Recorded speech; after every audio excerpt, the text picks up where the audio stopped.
Samantala, balikan muna natin ang pag-uulat ni Rosalie Cos hinggil sa patuloy na tumataas na level ng tubig sa San Mateo Batasan Bridge dahil sa epekto ng abaga o habagat. Dahil dito, lubog na sa tubig ang ilang mga bahay na malapit sa ilog doon. Rosalie?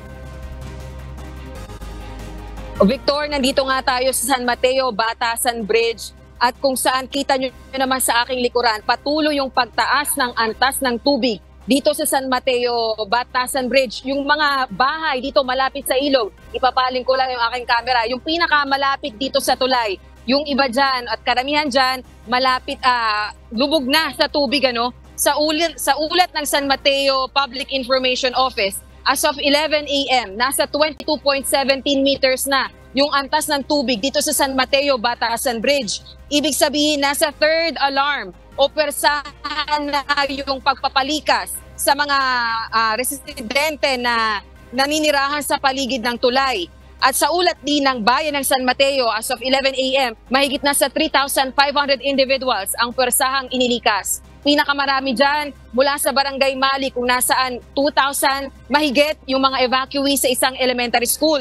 Ganun din may mga inilikas na mula sa Barangay ng Banaba, ng Dulong Bayan 1, Dulong Bayan 2, Gitnang Bayan, ganun din ng Santa Ana at Malanday. Kanina ay patuloy nating nakita pa natin yung ilang sa ating mga kababayan na naglilikas. Meron din dito sa ilalim ng tulay ng mga nakatira na inire-rescue ng mga taga-tauhan ng barangay. Sa ngayon, medyo humina yung buhos ng ulan at kung makikita nyo rito sa aking paligid, yung mga kababayan din natin dyan kanina, medyo dumadami rin yung sumasaksi dito sa pagragasa ng tubig sa tulay ng San Mateo Batasan Bridge. Kanina din may mga pagkidlat at pagkulog tayong naranasan dito kaya medyo sumilang tayo. Pero ngayon medyo tumitila-tila na yung buhos ng ulan. Balik sa'yo, Victor.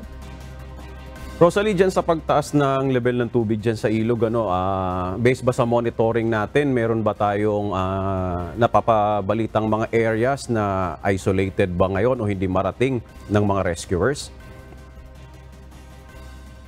O kanina dito lang sa ilalim ng tulay, Victor, nung ating sadyain yung mga kababayan natin kasi may mga residente na nakatira dito mismo sa ilalim ng tulay ay naghahakot pa lang ng gamit mga bandang alas 11 ng umaga. Kailangan nang gumamit ng bangka para rin i-rescue at ilikas yung mga gamit ng ating mga taga-Barangay Banaba. Kasi Barangay Banaba yung malapit dito sa San Mateo Batasan Bridge. Kaya meron na rin mga talagang abot na sa bubungan yung tubig sa kanilang mga bahay.